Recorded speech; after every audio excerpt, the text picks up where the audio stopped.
بسم اللہ الرحمن الرحیم۔ السلام علیکم میرے پیارے معزز ناظرین۔ پیارے ناظرین، آج میں ایک بہترین ویڈیو لے کے آپ لوگوں کی خدمت میں حاضر ہوا ہوں، اور پیارے ناظرین، میں امید کرتا ہوں کہ آپ لوگوں کو ہمارے ویڈیوز، ہماری محنتیں اور ہماری کاوشیں پسند آ رہی ہوں گی۔ تو اس لیے آپ لوگوں سے گزارش ہے کہ ہمارے ویڈیوز کو لائک، کمنٹس اور اپنے چاہنے والوں کے ساتھ ضرور شیئر کیا کریں۔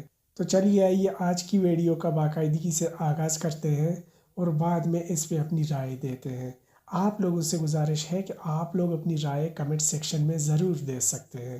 تو آئیے اپنی ویڈیو کا باقاعدگی سے آغاز کرتے ہیں۔ انہوں نے اپنے راستے کی ہر رکاوٹ کو گرا دیا، یہاں تک کہ آج کی خواتین بھی وہ کرنے کی خواہش مند ہوں گی جو انہوں نے 1400 سال قبل کر دکھایا۔ برطانیہ کے شہر مانچسٹر کے ایک امام اسد زمان کے یہ الفاظ حضرت ختیجہ کے بارے میں تھے، جو سن 555 میں اس علاقے میں پیدا ہوئیں جہاں آج سعودی عرب ہے۔ انہیں معاشرے میں ایک باعزت مقام حاصل تھا۔ وہ بہت امیر اور بااثر خاتون تھیں جو کئی عمرہ کی جانب سے شادی کی پیشکش ٹھکرا چکی تھیں۔ ان کی 2 شادیاں ہو چکی تھیں، ایک شوہر کا انتقال، جبکہ دوسرے شوہر کے بارے میں کہا جاتا ہے کہ حضرت ختیجہ نے خود ان سے علیحدگی اختیار کر لی تھی۔ انہوں نے طے کر لیا تھا کہ اب وہ شادی نہیں کریں گی، لیکن ان کا یہ ارادہ اس وقت بدل گیا جب وہ اس شخصیت سے ملیں جو ان کے تیسرے شوہر بنے۔ اسد زمان کہتے ہیں کہ انہوں نے اس شخصیت میں ایسی شاندار خصوصیات دیکھیں کہ شادی کے بارے میں ان کا ذہن تبدیل ہو گیا۔ اصل میں حضرت ختیجہ نے پیغمبر اسلام کو منتخب کیا اور شادی کی پیشکش کی۔ حضرت ختیجہ کی عمر 40 سال جبکہ پیغمبر اسلام 25 سال کے تھے۔ یہ صرف ان دونوں کے رشتے کی کہانی نہیں ہے، بلکہ یہیں سے ایک ایسے مذہب نے جنم لیا جس کے پیروکار آج اپنی تعداد کے لحاظ سے دنیا میں دوسرے نمبر پر ہیں۔ حضرت ختیجہ نے پیغمبر اسلام سے اس وقت شادی کی جب انہوں نے اپنی نبوت کا اعلان نہیں کیا تھا۔ نیو یارک یونیورسٹی میں قدیم مشرق وسطی کی تاریخ کے پروفیسر رابرٹ ہولینڈ کہتے ہیں کہ حضرت ختیجہ کی شخصیت کی تفصیلی تصویر پیش کرنا مشکل ہے۔ اس کی ایک وجہ تو یہ ہے کہ ان کے بارے میں جو کچھ بھی لکھا گیا وہ ان کے انتقال کے کافی سال بعد لکھا گیا۔ پروفیسر رابرٹ ہولینڈ نے BBC سے بات کرتے ہوئے کہا کہ زیادہ تر تاریخی ذرائع کے مطابق وہ آزادانہ فیصلے کرنے اور بہت مضبوط ارادوں والی خاتون تھیں۔ مثال کے طور پر انہوں نے اپنے کزن کے ساتھ شادی سے انکار کر دیا تھا، جبکہ ان کا خاندان روایتی طور پر اس رشتے کی حمایت کرتا، لیکن وہ اپنے شوہر کا انتخاب خود کرنا چاہتی تھیں۔ حضرت ختیجہ ایک ایسے کامیاب تاجر کی بیٹی تھیں جس نے اپنے خاندانی کاروبار کو ایک وسیع کاروباری سلطنت میں تبدیل کر دیا تھا۔ والد کی جنگ میں ہلاکت کے بعد حضرت ختیجہ نے کاروبار سنبھال لیا۔ BBC کی ایک دستاویزی فلم میں مورخ بیٹنی ہیوز کا کہنا تھا کہ انہیں خود اپنے طور پر دنیا میں آگے بڑھنا آتا تھا۔ ان کے بقول حقیقت میں ان کی کاروباری ذہانت نے ہی انہیں اس راستے پر ڈالا جس نے آگے چل کر دنیا کی تاریخ بدل دی۔ حضرت ختیجہ مکہ سے جو کاروبار کرتی تھیں اس کے لیے مشرق وسطی کے بڑے شہروں میں ان کے تجارتی قافلے سفر کرتے تھے۔ یہ تجارتی قافلے طویل سفر طے کر کے جنوبی یمن اور شمالی شام جیسے شہروں تک جایا کرتے تھے۔ یونیورسٹی آف لیڈز میں اسلامی تاریخ کی ایسوسی ایٹ پروفیسر فوزیہ بورا کے مطابق حالانکہ ان کی دولت کا ایک بڑا حصہ انہیں وراثت میں ملا تھا، لیکن خود ان کی کوششوں سے ان کا کاروبار بہت وسیع ہوا تھا۔ پروفیسر فوزیہ کے الفاظ میں وہ خود انفرادی طور پر بھی ایک کامیاب کاروباری خاتون تھیں جن میں بہت خود اعتمادی تھی۔ وہ اپنے کاروبار کے مختلف کاموں کے لیے لوگوں کی خدمات حاصل کرتی تھیں۔ پھر انہیں ایک ایسے شخص کے متعلق معلوم ہوا جس کے بارے میں لوگوں کا کہنا تھا کہ وہ بہت ایماندار اور محنتی ہے۔ حضرت ختیجہ نے اس شخص سے رابطہ کیا اور ان سے اپنے ایک تجارتی قافلے کی سربراہی کرنے کا کہا۔ جلد ہی وہ اس شخص کی مداح ہو گئیں۔ حضرت ختیجہ پیغمبر اسلام سے اس قدر متاثر ہوئیں کہ انہوں نے ان سے شادی کا فیصلہ کر لیا۔ حضرت ختیجہ سے شادی کے بعد پیغمبر اسلام کو اپنے مقصد کے لیے زبردست استحکام اور معاشی مدد ملی۔ کہا جاتا ہے کہ پیغمبر اسلام اور حضرت ختیجہ کے ہاں 4 اولادیں ہوئیں، لیکن ان میں سے صرف ایک بیٹی ہی زندہ رہیں۔ مسلم انسٹیٹیوٹ آف لندن کی پروفیسر رانیہ حافظ کہتی ہیں کہ سماجی تناظر میں اگر دیکھیں تو آپ کو اس وقت کے حالات کو بھی ذہن میں رکھنا ہوگا۔ وہ ایک کثرت ازدواج والا معاشرہ تھا۔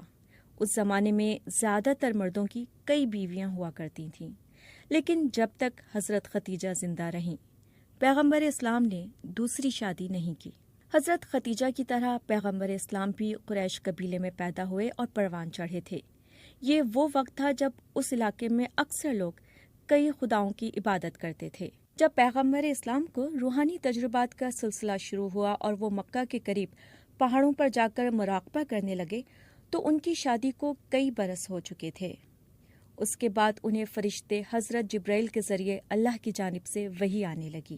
پیغمبر اسلام نے فیصلہ کیا کہ وہ جس کیفیت سے گزر رہے ہیں اس کے بارے میں کسی کو بتائیں۔ وہ حضرت ختیجہ پر بے انتہا اعتماد کرتے تھے۔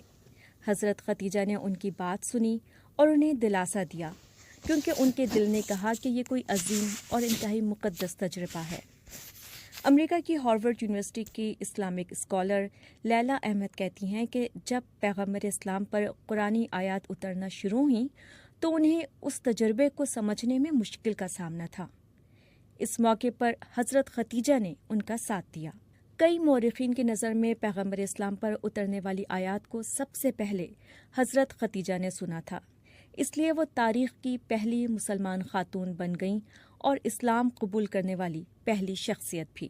پروفیسر فوزیہ بورا کہتی ہیں انہوں نے اس پیغام کو یقین اور دل سے قبول کیا۔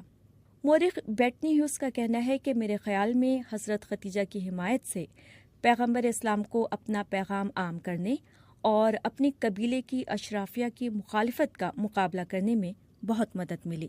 پروفیسر فوزیہ بورا کے مطابق جب پیغمبر اسلام نے تبلیغ شروع کی تو مکہ کے معاشرے میں ان کی بہت مخالفت ہوئی، کیونکہ مختلف خداؤں کی عبادت کرنے والے معاشرے میں وہ ایک خدا کو ماننے کا پیغام دے رہے تھے۔ اس موقع پر حضرت ختیجہ نے وہ حمایت اور تحفظ فراہم کیا جس کی پیغمبر اسلام کو اشد ضرورت تھی۔ بیٹنی ہیوز کہتی ہیں کہ اگلے 10 سال تک حضرت ختیجہ نے اپنے خاندانی تعلقات اور اپنی دولت کے ذریعے اپنے شوہر کی بھرپور مدد کی۔ حضرت ختیجہ نے زندگی کے آخری دنوں تک اپنے شوہر اور اسلام کی حمایت اور مدد کے لیے وہ سب کچھ کیا جو ان کے بس میں تھا۔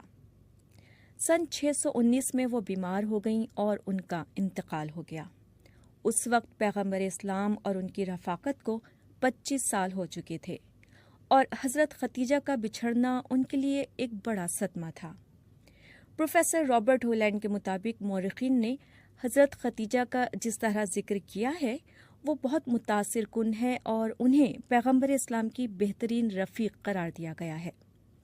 پروفیسر فوزیہ بورا سمجھتی ہیں کہ حضرت ختیجہ کی تاریخ کو جاننا اس لیے بھی ضروری ہے کیونکہ یہ اس تصور کو غلط ثابت کرتی ہے کہ اسلام کے ابتدائی دنوں میں مسلمان عورتوں کو گھروں تک محدود رکھا جاتا تھا۔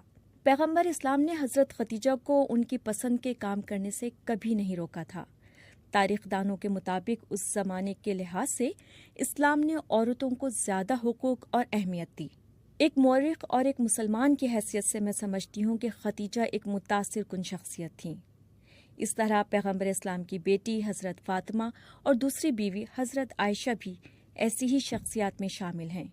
یہ دانشور خواتین تھیں جو سیاسی طور پر متحرک تھیں اور جنہوں نے اسلام کی ترویج اور اسلامی معاشرے کے قیام میں بہت اہم کردار ادا کیا۔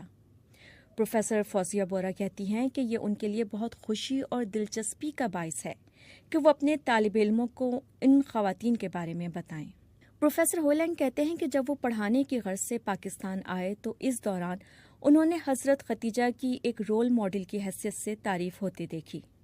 2 طالبات نے مجھ سے رابطہ کیا کیونکہ وہ حضرت ختیجہ کے بارے میں مزید سوالات پوچھنا چاہتی تھیں۔ انہوں نے مجھ سے کہا کہ ختیجہ ان کی ہیرو ہیں، ایک ایسی خاتون جو اپنا بزنس خود سنبھالتی تھیں۔ مورخ بیٹنی ہیوز کہتی ہیں کہ آج اسلام میں خواتین کی حیثیت کے موضوع پر بہت گرما گرم بحث ہوتی ہے اور کئی لوگ اسے خواتین کے استحصال سے جوڑتے ہیں۔ بیٹنی ہیوز نے اسکالر میرین فرانسوا سیرا سے سوال کیا اگر آپ حضرت خدیجہ اور حضرت عائشہ جیسی عظیم خواتین کے بارے میں سوچیں تو آپ کے خیال میں یہ خواتین آج 21ویں صدی میں اسلام کی جو صورت ہے اس کے بارے میں کیا کہتی؟ میرین فرانسوا سیرا نے جواب دیا، آج جس طرح اسلام پر ایک مخصوص طریقے سے عمل کیا جا رہا ہے، میرا نہیں خیال کہ یہ خواتین اسے اسلام کی روح گردانتیں، اور مجھے یقین ہے کہ حضرت عائشہ اگر آج ہوتیں اور انہیں کہا جاتا کہ کمرے سے باہر نہ نکلیں اور اپنی رائے کا اظہار نہ کریں تو وہ ایسی صورتحال سے خوش نہ ہوتیں۔ وہ مردوں کو سکھاتی تھیں اور انہیں تعلیم دیتی تھیں، اگر انہیں کچھ کہنا ہوتا تھا تو وہ کہہ گزرتی تھیں۔ میرین فرانسوا کہتی ہیں کہ میرا نہیں خیال کہ آج اگر حضرت خدیجہ کو ایک مخصوص پیرائے میں محدود کر دیا جاتا، ان کی آواز کو دبا دیا جاتا اور ان کے حقوق کی خلاف ورزی کی جاتی تو وہ یہ سب قبول کر لیتیں۔ ان خواتین کی کہانیاں اسلام میں خواتین کے کردار کے بارے میں بہت سے لوگوں کے تصورات کو چیلنج کرتی ہیں۔ بیٹنی ہیوز کہتی ہیں کہ یہ بہت افسوسناک بات ہے کہ غیر مسلم دنیا میں بہت ہی کم لوگوں نے ان خواتین کے نام سنے ہیں یا وہ انہیں جانتے ہیں۔